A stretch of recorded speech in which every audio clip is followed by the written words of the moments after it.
Bonsoir à tous, bienvenue dans Club Estac. Julien Faussurier, le milieu de terrain troyen, est notre invité ce soir. Bonsoir Julien. Bonsoir Damien.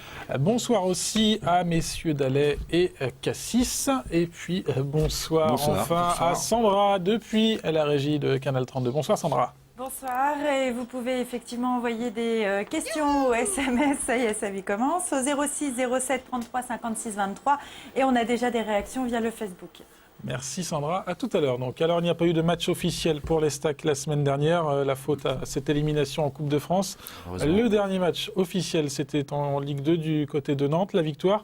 Justement, on profite de cette victoire, j'imagine, à l'entraînement pour travailler sereinement. Oui, exactement, on travaille plus sereinement, plus tranquille, on est plus relâché, on travaille mieux.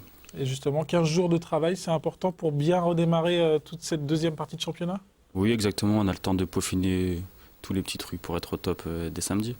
Seb, mentalement, c'est important justement avant une trêve de 15 jours, là, de gagner tout simplement.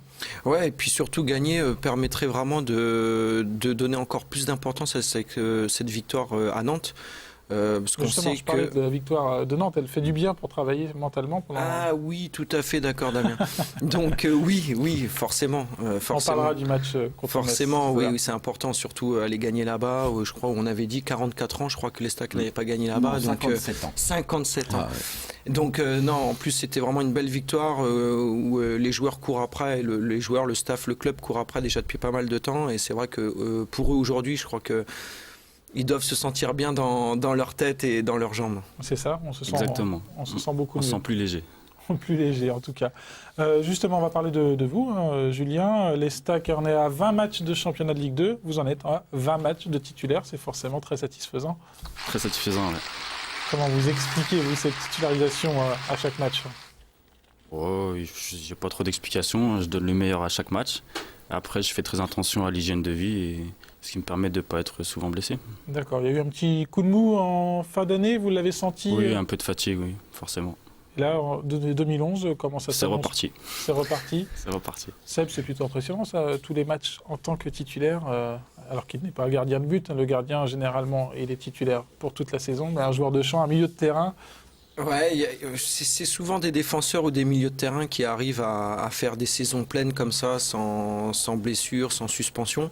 Parce qu'il y a les blessures, mais il y a les suspensions aussi. Donc, ce qui veut dire que Julien ratisse énormément de ballons sans faire trop de fautes. Un seul carton jaune depuis le début de saison. Voilà, donc il y a des joueurs comme ça. Julien en fait partie. Après, je crois qu'il a donné aussi la solution. C'est qu'il a une vie privée, on va dire, une hygiène de vie exemplaire, ce qui lui permet d'être au top toute la semaine d'entraînement et le week-end.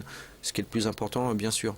Et puis voilà, après il n'y a pas d'autres ingrédients, mais effectivement il y a des joueurs comme ça qui, chapeau, parce que c'est vrai que c'est dur, je peux vous assurer que faire toute une saison entière sans louper un match, c'est dur.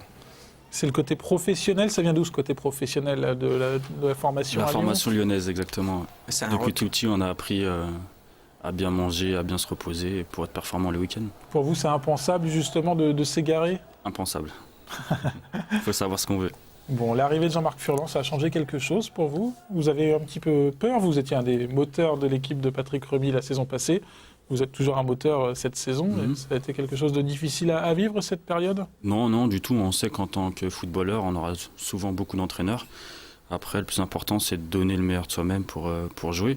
Après, on l'attendait avec impatience parce que les anciens nous parlaient souvent de lui, de ses méthodes de travail. Et c'est confirmé, on bosse beaucoup et c'est excellent. Et justement, comment vous jugez son travail d'entraîneur? Quel style par rapport aux autres entraîneurs, notamment à Troyes, que vous avez connus? Ouais, c'est énormément basé sur le jeu offensif. Beaucoup de passes, beaucoup de déplacements, un peu comme le Barça. Et c'est vrai que moi, j'adhère vraiment à ce projet et ça me plaît énormément. Une touche de balle, ça vous convient aussi? Parfaitement. Est-ce que vous sentez que vous progressez au fil des saisons passées à l'Estac?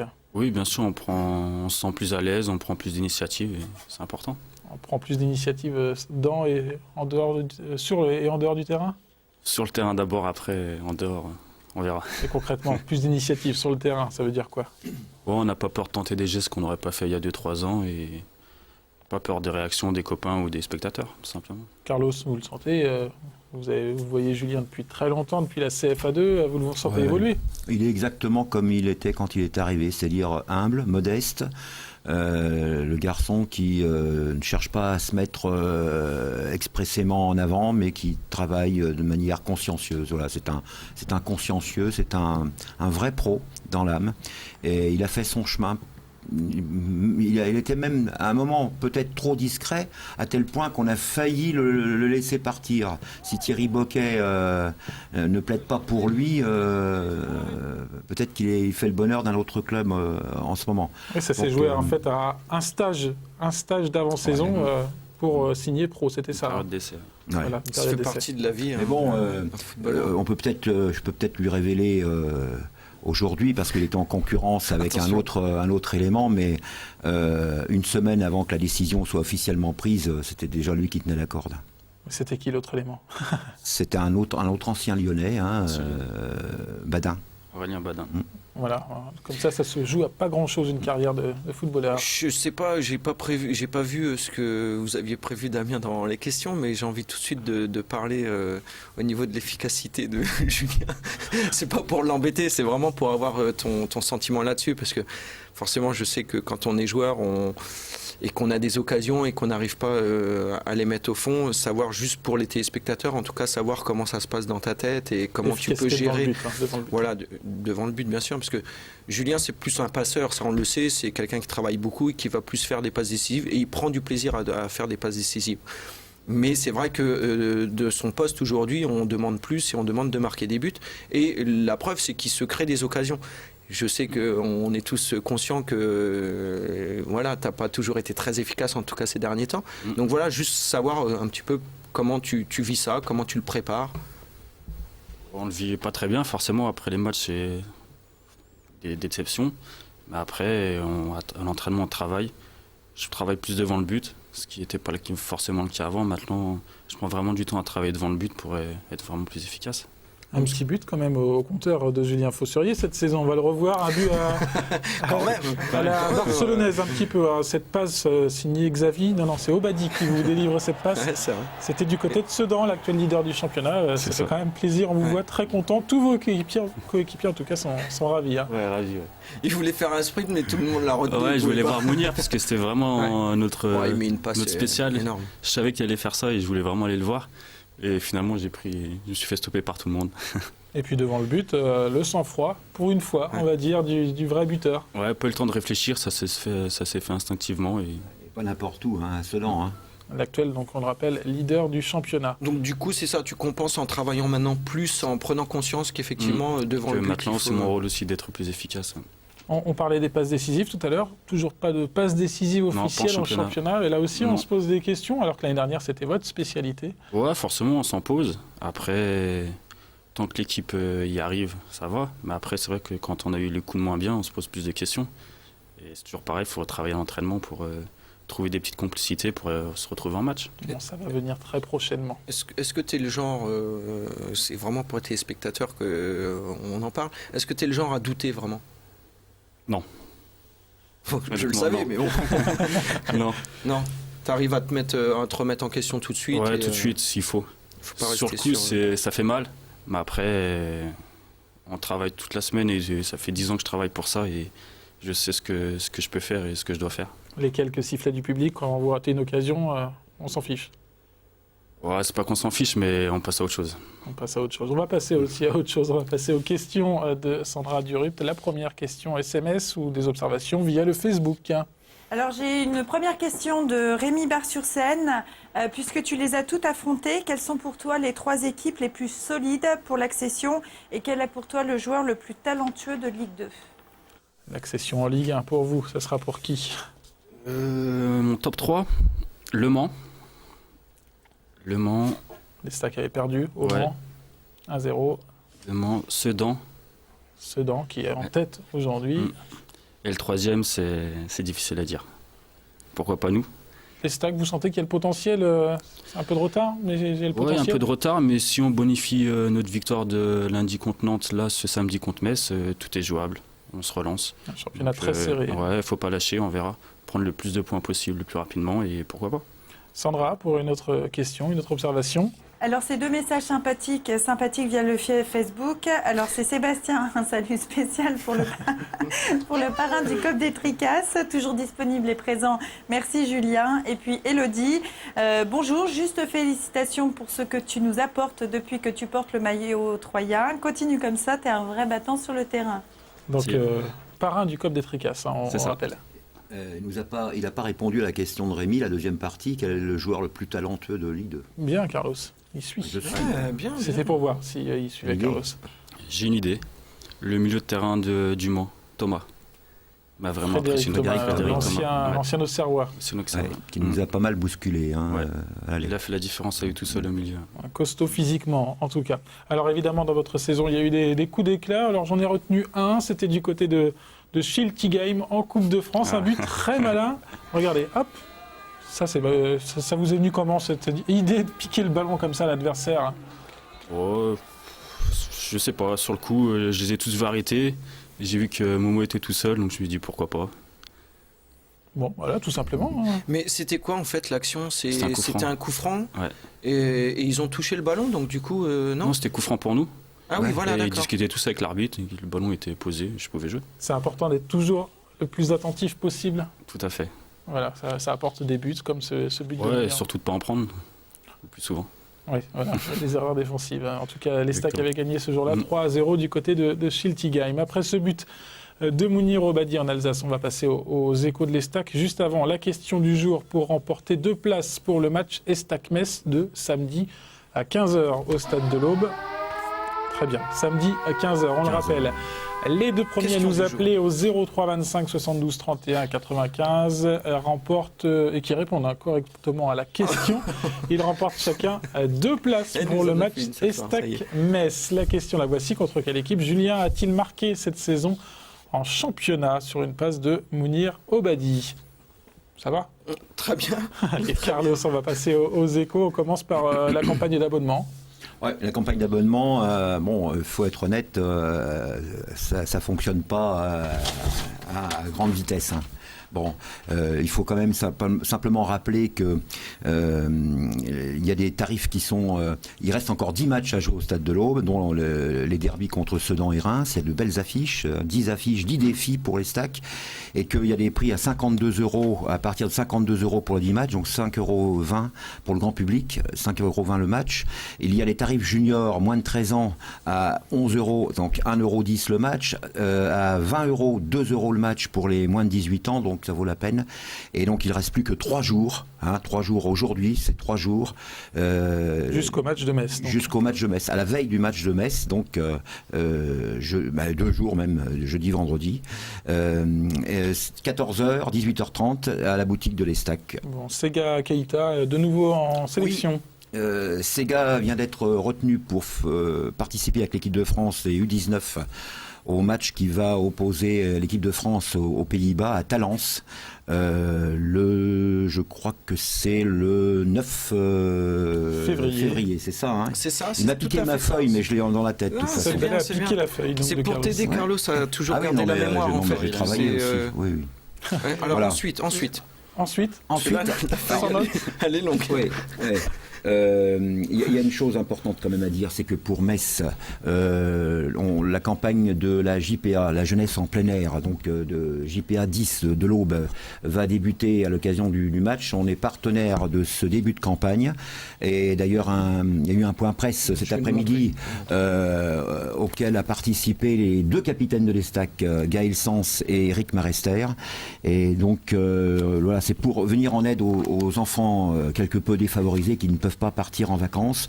Donc, dans le temps, on vendait des timbres, là, on vend des vignettes, maintenant 2 € la vignette. Donc, on permet à la JPA 10 de lancer sa campagne au Stade de l'Aube. Donc, les joueurs sont sensibilisés également. Voilà. C'est important justement de connaître les associations pour lesquelles vous portez parfois un t-shirt. Oui, forcément, oui. C'est toujours intéressant de savoir. Hein. Bon, Et ce sera donc la JPA pour ce JPA match 10. face à Metz. On finit, on est quasiment à la mi-championnat. Un petit point sur les meilleurs buteurs, les meilleurs passeurs. On sait que Marco, c'est 5e buteur de Ligue 2 avec 8 buts. Son 8e but qu'il a inscrit à Nantes. On sait que Mounir Obadi est au 7e rang des meilleurs passeurs de la Ligue 2. Il n'est pas tout seul au 7e rang, il y en a 19 autres avec lui. Et puis aussi, qu'il faut quand même souligner, c'est que Drunch, qu'on voit actuellement sur l'écran, là, eh bien, il est quand même le meilleur joueur de Ligue 2 selon les étoiles de France Football, actuellement avec une moyenne de 6,18. Malgré une note bizarre contre Nantes. Oui, contre Nantes, 5 sur 10, on lui a donné que 5. Plutôt excellent. Ouais, alors qu'il a fait un super match. Enfin, il faut dire aussi que derrière, il a le joueur d'Istres Palmieri qui n'est qu'à un 10e de point de lui. Hein, donc la lutte va être chaude. Stéphane Drouin, meilleur joueur pour l'instant du championnat. Normal. Normal. Pour moi, normal. Vous le connaissiez un petit peu avant qu'il revienne à l'Estac? Oui, j'avais déjà joué un peu avec lui. C'est vraiment un bon joueur. En tout cas, et très sympa également en dehors du terrain, Stéphane Drouin. On avait votre copain Grégory Bettiol la semaine dernière sur le plateau. Il nous disait qu'il était très bien à Troyes, qu'il se voyait bien continuer plusieurs saisons ici. Vous êtes dans le même état d'esprit, vous? Oui, bien sûr, oui. Ici, il y a tout pour réussir et j'ai envie de réussir. Donc, je suis très bien ici. Le fait que les Stacks soient en Ligue 2 aujourd'hui, c'est pas un frein dans votre progression? Si, forcément, on y pense. Après, on peut toujours y accéder avec les stacks. Donc, c'est que partie remise. Vous ne fixez pas une limite dans le temps d'atteindre cette Ligue 1 avec les stacks? Non, pas forcément, non. Aujourd'hui, vous ne pensez pas aux saisons futures, tout simplement? D'abord, bien terminer la saison. Après, au mois de juin, on pensera aux saisons futures. Il n'est pas en fin de contrat, hein? Non, j'ai jamais dit qu'il était en fin de contrat. Fin de contrat en juin 2012. Ouais. Justement, vous fixez quand même des étapes dans votre progression, les stacks, la Ligue 1, je ne sais pas, l'étranger. Après, vous vous dites, ça serait bien à tel âge d'être non, à ce pas stade. forcément de limite ou un âge, parce que c'est la première chose pour pas le faire, pour pas réussir. Donc, il faut prendre les choses comme elles viennent et travailler pour réussir le plus tôt possible. La Ligue 1, ça serait un palier que vous sentez encore énorme ou alors Ouais, c'est un rêve, hein, donc oui, il y a toujours beaucoup de travail à faire, mais pourquoi pas? On avait vu des images de la Coupe Gambardella la semaine passée avec Greg Bettiol, c'était en 2005, c'est ça? Là, vous voyez encore tout le monde a réussi dans votre génération à peu près quand vous voyez vos copains? Ouais, la plupart ont réussi, mais la plupart ont carrément arrêté le foot aussi. D'accord. Donc c'est partagé. Hein. C'est tout ou rien, Exactement. justement. Voilà. Qu'est-ce que vous vous dites par rapport à cette génération? Vous vous situez comment par rapport alors bien sûr, il y a des joueurs comme Benzema, mais il n'y a pas que des Benzema dans cette génération. C'est ça. J'ai de la chance. J'ai de la chance et très content d'être formé à Lyon où j'ai appris beaucoup de choses et qui me servent encore aujourd'hui. Lyon, c'est toujours le club modèle aujourd'hui. On a vu Grégory Bettiol mettre le maillot de Saint-Etienne la semaine dernière. Dur. Dur. Non, ouais, toujours club modèle. Ouais. Bon, avant Lyon, avant la Ligue 1, il y a la Ligue 2, la 21e journée de championnat face à Metz. Donc samedi, comment vous abordez cette rencontre face à une équipe qui est dans la zone rouge? Sereinement. Avec les 3 points de Nantes, forcément, c'est plus tranquille. Maintenant, il ne faut pas rester sur la victoire de Nantes. On sait que si on arrive à gagner samedi, pour bonifier la victoire de Nantes, ce serait vraiment quelque chose de très très bien. Le fait qu'on voit les images là, que Metz se soit qualifié en début d'année au stade de l'Aube, ça peut changer quelque chose? Oui, ça change qu'il faut absolument gagner. On ne va pas se faire avoir 2 fois, ils nous ont eu une fois, ça suffit. Il faut les battre à tout prix. Seb, ça peut changer quelque chose ça, de voir une équipe, de recevoir une équipe qui vous a battu 15 jours avant, c'est un avantage ou c'est compliqué de gagner 2 fois déjà contre la même équipe en 15 jours, non, mais il y en a qui diront que c'est un avantage.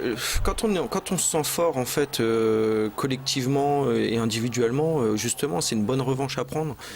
Moi, je pense qu'il faut le voir vraiment comme quelque chose de positif. C'est une chance en fait qui est offerte à l'Estac aujourd'hui de pouvoir rejouer contre Metz et de montrer à tout le monde qu'effectivement on est chez nous et c'est nous les plus forts. Et voilà, la coupe, c'est la coupe. Il y a des équipes de coupe, il y a des équipes de championnat. Metz est pas très bien, voilà.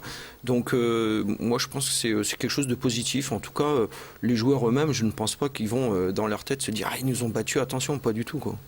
Carlos, Tout à fait, quelques absolument. infos peut-être sur ce match-là, notamment le buteur, là, Rudy Gested, le grand buteur. Ah, non, mais lui, on a Gested. appelé des potes déjà, c'est bon, il joue plus. Gested, bon, en revanche, il semble que l'international norvégien que vient de recruter le Football Club de Metz, Odegaard, sera qualifié et donc devrait être sur le terrain samedi. Et Mathieu Duhamel, prêté par les Stacks. Mathieu Duhamel, si les Messins n'ont qu'une parole, Mathieu Duhamel sera dans la tribune. Ça fait pas bizarre, ça, en début d'année, de voir Mathieu Duhamel dans l'autre camp, arriver avec on l'a vu au bord du terrain, arriver avec son survêtement du FC Metz.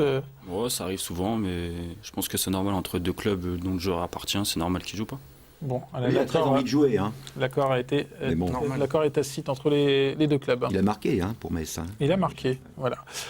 C'était la semaine dernière en championnat. Contre Laval. Alors Julien, on approche de la fin de l'émission, je sais que vous l'attendez. Le défi, non, ne vous inquiétez pas, c'est vraiment pas méchant. On va écouter Grégory Il Bettiol. l'a pas fait encore. Qu'il l'a pas dit. Non, bref. Qui l'a pas fait. Non, c'est un truc entre nous. Une private joke. Ouais, c'est ça. Private joke.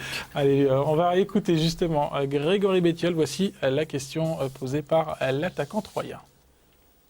Salut Jules, donc voilà, c'est Greg à Canal 32, donc il faut que je te pose un petit défi, donc on va voir si tu connais un peu le football, donc j'aimerais que tu me dises les 3 premiers de chaque championnat, grand championnat européen, donc on va dire Angleterre, France, Espagne, et puis un petit peu plus dur que tu me donnes les 3 premiers du championnat grec aussi, s'il te plaît.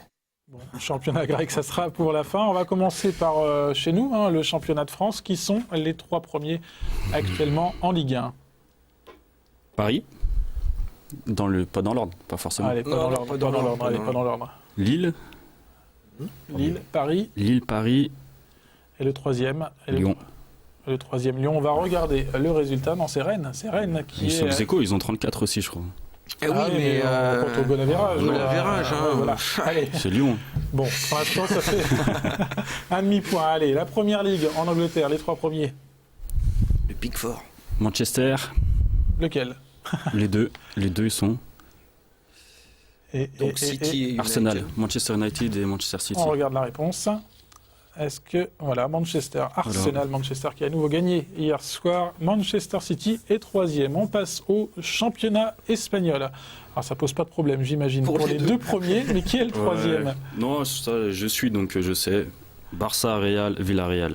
Voilà, on va regarder. Ça, je suis, donc... Barça, 55 points, Real et Villarreal. C'est le championnat référence pour vous, l'Espagne? Oui, tout à fait. Un vrai championnat où on voit du beau football tous les matchs, donc très intéressant. Et Barcelone, c'est l'équipe référence, L'équipe référence, l'équipe rêve. avec un joueur spécifique, Iniesta. Iniesta, un peu le... Une vraie manière de ballon, donc... Et puis, on faut va apprendre finir en le quand même regardant. par le championnat grec. Grec. Plus dur. En même temps, grec, je connais que 2 équipes, donc l'Olympiakos et les Panathinaikos. Donc, Et le 3e, une autre équipe grecque, Oui. peut-être là où il y a tous les Français, Kavala. Kavala. On va regarder ce Non. championnat grec. Non, c'était le PAOK Salonique. C'était très bien pour l'Olympiakos et le Panathinaikos. On va juste finir cette émission par un petit clin d'œil de Carlos. Et vous trouvez que Julien ressemble énormément à... Ça fait un moment, il le sait ça. Il le sait, je lui ai expliqué. Il me fait penser... Non, Physiquement et dans son jeu, Julien me fait penser à Vincent Guérin.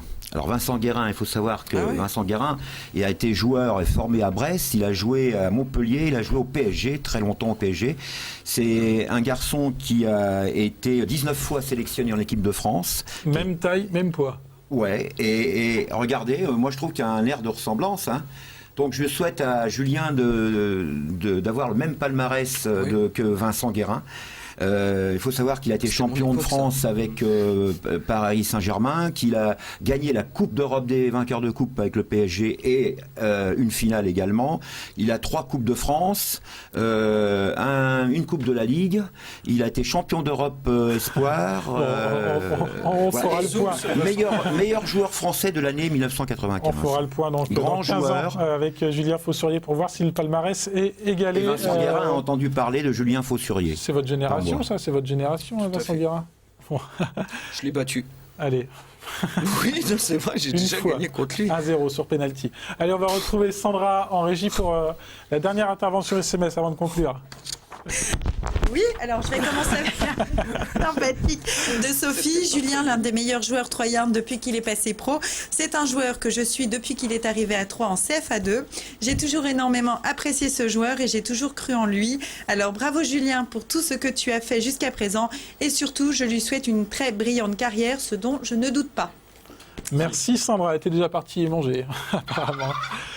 Merci en tout cas Julien d'être venu pour votre participation donc, à ce Club Estac. Merci Seb, merci Carlos. Merci à vous. Le rappel habituel avant de conclure, devenez ami de Club Estac sur Facebook, l'adresse facebook.com/Club Estac. Bonne soirée à tous sur Canal 32, à très bientôt.